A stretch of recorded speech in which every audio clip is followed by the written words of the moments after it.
All right, morning, Coach. Good morning, everyone. Um, Coach, if you're ready, we'll go ahead and get started. I'm good. Sorry I was a little late, man. Apologize about that. Oh, you're fine. JJ, Hey Jeff, how are you doing today? I'm great, JJ. How are y'all? Not too bad. Thanks for joining us. If you had any time to reflect since the end of the season, just on what happened this season and how you guys are so successful. I actually have a little bit. Um, my kids challenged me a few years ago to start journaling, and I never have been a journaler. And I reflected back in my journal Sunday morning and just, where I was personally this time last year, the journey we've all kind of been on. And, my interview was this Friday night or this coming up Saturday. Got hired on Sunday, flew in Monday, press conference Tuesday. We're not even a year away from that yet. And so I've taken a little time to reflect. And it's just a reminder of how great those 23 seniors are. And I saw those kids for the first time that Wednesday. It'll be a week from tomorrow. It'll be the first time I saw those 23 seniors.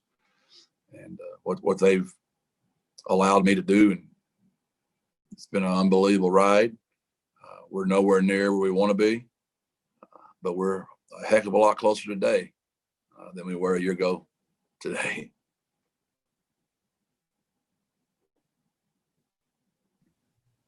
hey Hector. Coach, good morning. Good morning, Hector. Hey, so along those lines, Coach, I guess are you still proceeding this week as if that's it, the regular season is over? I'm literally doing, obviously my win the day culture talk every day. You got to plan for a week, right? I don't think you can go further than a week, Hector. That's what we decided to do. I almost tried to guess some stuff, and I said, you know what, I'm not doing it. I'm gonna be the. We listed 3 objectives for our offense, for our defense, and our special teams.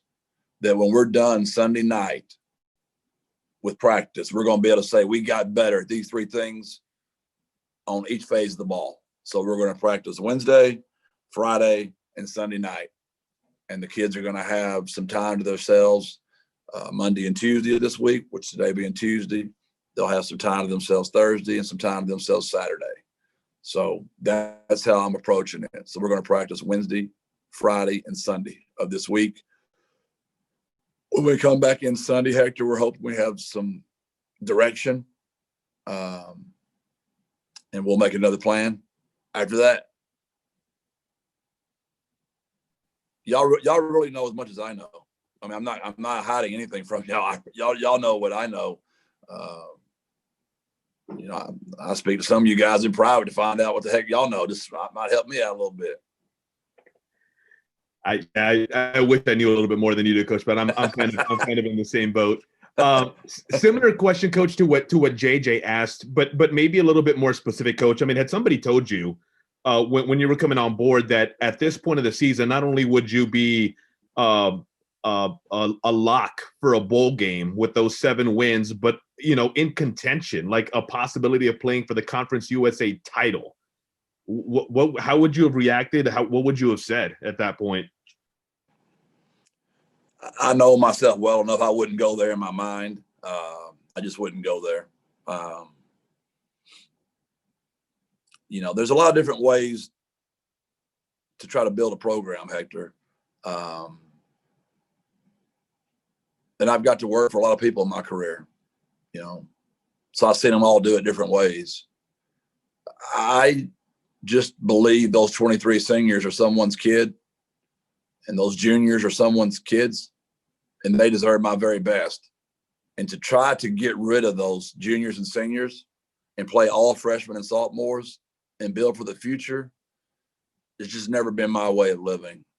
I've always, as I've matured and gotten older, I've tried to live for the moment, and I just felt like those seniors and juniors deserve my very best. And so I didn't choose to come in here and flush out the program, right, and get rid of all of them. and let's build for the future. So obviously we exceeded so many people's expectations. We're going to really pay for that next year because the expectations are going to be through the roof. But it's just the only way. I think it's my personal belief what I think is the right thing to do for older kids in a program.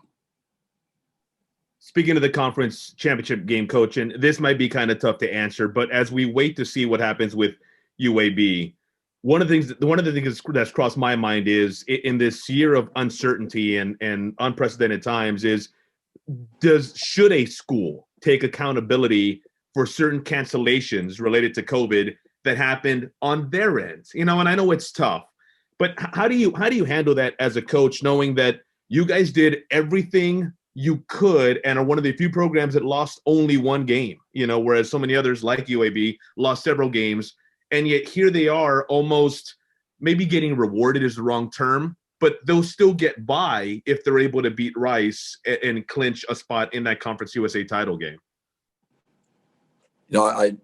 That's why I have you guys, because y'all are allowed to say that kind of stuff. If I were to answer that question, Hector, either way, it's a no-win situation for me. Because if I were to say yes to your question, then they're going to say, well, Coach Traylor, all he cares about is winning and losing. He doesn't care about the health and safety of children, yada, yada, yada, yada. So you have to trust that the doctors and the trainers, it really is set up the right way here. Dan Bellamy has control of this situation, and Nick Turner. Jeff Traylor doesn't have control of the situation. That's the way it should be. Medical people should be the ones doing it. Now, the head coach is responsible for instructing people to wear their masks, holding kids accountable, social distance talk every day. Position coaches are in charge. Weight room guys are in charge. That's where in the very beginning, Hector, it worried me that at the end of the year, what incentive would certain teams have if they're out of the race? These kids can opt out. It could be COVID. This year doesn't count. I was really concerned of could we keep the kids playing all the way through. And I've been very, very thrilled with my kids that we kept that the whole way through, right, Hector? Because they could have opted out. This year doesn't even count. And it's been tough. So I'm not going to get into judging what other people are doing and all that, Hector, but your point's very valid. In Texas high school football, if you can't play, you forfeit. So, that's how my buddies are doing it, but I'm not getting into that at the college level because I'm afraid I would get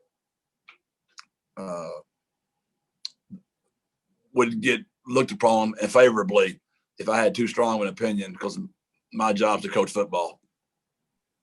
Understood, Coach. I just, it's just something that comes across your mind when you're looking at the way everything's kind of being decided at the very end. And then one more for you, Coach. Sorry to hog you, but this is related. This is unrelated to that and kind of a Jarvion sincere question. When you brought Jarvion, Coach, did Sincere's presence on the roster have anything to do with that decision to bring Mr. Williams in?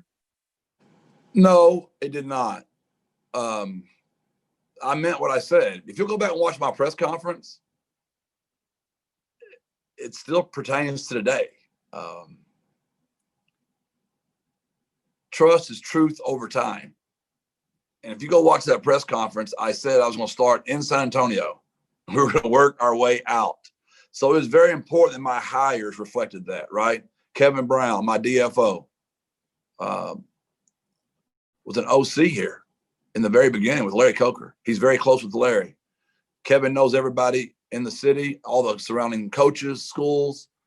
So I said, Kevin, I got to find another guy like you. There was a player to get on my staff. He said, Coach, I got him. His name's Jarvion Williams. He knows all the kids. He knows everybody in San Antonio, UTSA. He's the leading rusher all time in our school history. Bring him in for an interview. We did. I fell in love with Jarvion. Hunter Ritterman, his dad, Ron, coaches.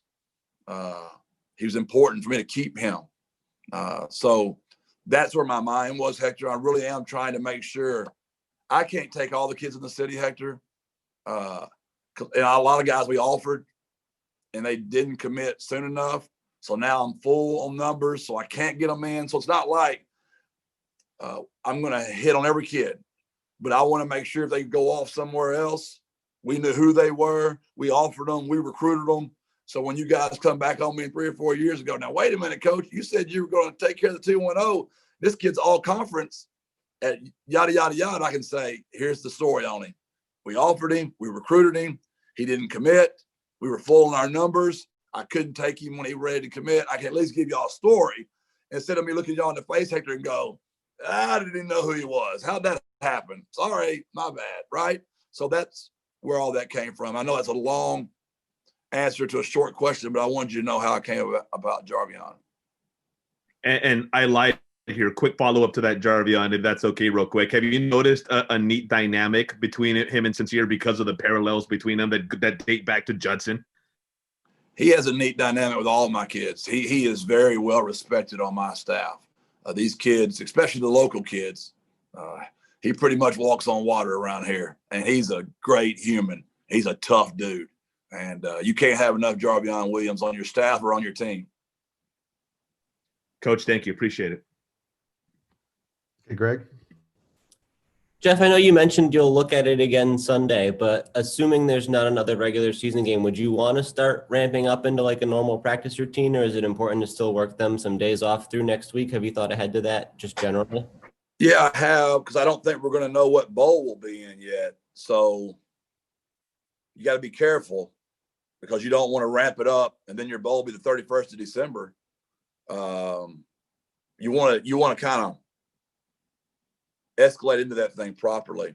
My mindset is I'm going to give them some good time off this week, reevaluate Sunday before I can really answer that question to you, but also answer it to myself. I think we'll all be able to kind of know a little more after this weekend. If UAB wins, that's going to answer some questions for us. Then we can start maybe guessing our bowl slot a little bit more and adjusting the practice schedule accordingly. Have you guys started scouting, or do you intend to start scouting for FAU or Marshall, just in case it comes to a Conference USA championship game? Yeah, I've got 2 coaches looking at Marshall. I've got we've already played FAU, so we already have a good bead on them, unfortunately. We're looking at bowl projections, and we're moving. I've got one guy on one team, one guy on another team, one guy on another team, one guy on another team, and the rest of us working on UTSA. So we are literally everywhere right now trying to get ready. And if anybody fusses at all, I'm just going to smack them right over their noodle, because we're blessed to be in this opportunity. I'm not going to look at this as adversity. This is an opportunity again. Were you happy to see that Conference USA sort of made the move to try to get UAB 2 games to close out? Just, I would assume it's like, if as many games as they can play, you're going to get the best kind of situation to work out competitively where everybody earns it on the field. Yes, I was, because it also gives us some clarity quicker. We all need clarity quicker, whatever that is. So I imagine our commissioner was probably thinking that way as well, because we want to know, it's not good if none of us know what's going on to December the 12th, and then we get thrown to a bowl on the 19th, or maybe a conference championship on the 18th. So the quicker we have some clarity, the better off that'll be. But it's 2020. We found games on Tuesday and Wednesday and played on Saturday. So I mean, we've done crazier things this year. Well, it seems like if UAB wins this week, then it would still be up in the air until the final week. Because if they won, then they'd move on, and if they lost that last game, then they wouldn't, unless it were to get canceled or something. So, how much do you really think you're going to know more this week compared to where you are now? Anything can happen in football. So if they lose, something, right? So there's that. That's the part. I would never root against somebody, but I'm sure rooting for Middle Tennessee. I think the people would forgive you if you did. I don't know. And Go Rick Stockton. Let's go, baby. the way we've talked about it so far this morning, it seems like you're very confident that some bowl game is going to be in the future. Do you feel like that is a lock for you guys, or are there concerns just because the schedule is so different and selection's different and all of that? I'm old school. I don't believe anything until I sign something. But the verbiage has been very good so far. One of the things that's different this year is that might come together really quickly. You could find out your bowl opponent, a week before potentially. Do you have any concerns about that and what preparation for a game might be like? That's why we're going ahead and we're trying to best guess. I've got each one of my analysts and GAs has a school they're working on right now, just so we get the data in, the computer, the video all set up, the cut-ups already all made. So when that time comes, we can be the most time efficient with our work. I know in your career you had this kind of a layoff before the bowl game. It would have been in 2017 at SMU. You guys kind of went through that. And other than that, it hasn't been, for you personally, are there people you've leaned on to try to figure out how to navigate these couple weeks, or what's the process been like just building an overview? Yeah, I've spoken with Coach Rule at Baylor, Coach Brown at North Carolina, Coach Strong, who's at Alabama, Coach Morris, who's at Auburn, just getting ideas. I was the interim during our bowl game at SMU, and they decided to hire Coach Dykes. So when that happened, I went to Arkansas the next day, so I didn't get to finish out that last week. Sonny took over at that point, but I had done that maybe 10 days before. So I was in charge of all those practices. That did help me for sure. And a lot of these guys on this staff have been on work for some really good head coaches. So we've all just, it's different because, usually for a bowl, you go up there a little earlier. You get to do a lot of fun things. I have a feeling this is going to be more like a road game, and they're going to fly you in there and play and get you back out of there. No one's told me that. I can just imagine with what's going on with COVID, that's the way it would go. So I'm working really hard at trying to create like a bowl week atmosphere here in San Antonio, where our kids either go get to play paintball one night, go to Six Flags, Andretti's, Top Golf, Chicken and Pickle, something. I want my kids, we're all celebrating how they have social distance, and we're all so proud of them. Well, they deserve to go get to do something together fun other than play football. And I know that's a blessing, and we're very thankful, but we got to get that done, in my opinion. So I'm working really hard, begging boosters for money or whatever that might take to get these kids something fun to do on our nights off. We're going to be the only ones here. We are now. There's nobody here but us. There's just us on the campus. And I want them to go have some fun together safely, practicing social distance with our mask on. Have you started talking to any of the seniors about the next steps? I know it was going to be after that last game that you guys would dive into that a little more. We have. Those talks they're going on right now. So we are in the process. That's why I was late to the meeting with you guys up, which I apologize. We were literally going over our roster, figuring out the ways the kids that have talked to me about coming back, if we could pull it off or not. I know we didn't see Savion Harris out there on Saturday, and it seemed like he got pretty banged up against Southern Miss. Is he okay, or what's the status there? He'll be fine. We're just being safe, just being smart. And Day wasn't out there either, Dadrian Taylor. So we just better safe than sorry. AP had been playing really well. We felt really good about Donye Taylor, our true freshman. And Clarence has been playing very well. And Ryan Shaughnessy, went out there and played for us as well. Javon Daybon, another true freshman. We just played our young kids and took care of Savion, took care of Day. I've told y'all in the very beginning, if it's close, I'm playing the healthy kids. And it just makes for a better roster, makes for a better locker room. And it's also the safe thing to do for children. And I think parents want their kids to go play for a coach that's going to err on the side of safety and not at the expense of trying to win a ball game. But it sounds like then those two are close enough that whenever the next game is 2 weeks, 3 weeks, 4 weeks, they would be all right. Yes, sir. We expect them to be at practice this week. And the other thing was we saw them working on Rashaad quite a bit. Obviously, the game was kind of out of reach at that point, and it didn't make sense to put him back in. But is he does he project to be all right going forward, or what's his status? Yeah, so he's fine. Just that shoulder keeps getting knocked down on him. We've had him looked at, and he's a very physical kid. He needs some time off. He'll be one of those kids that'll really benefit this week. He won't touch anybody but Nick Turner this week in the training room. Got it. Thank you, Jeff. Appreciate it. Anything else for Coach Traylor? All right. Thanks, everyone. Appreciate Thanks, y'all, Jeff. man. God bless. Birds up.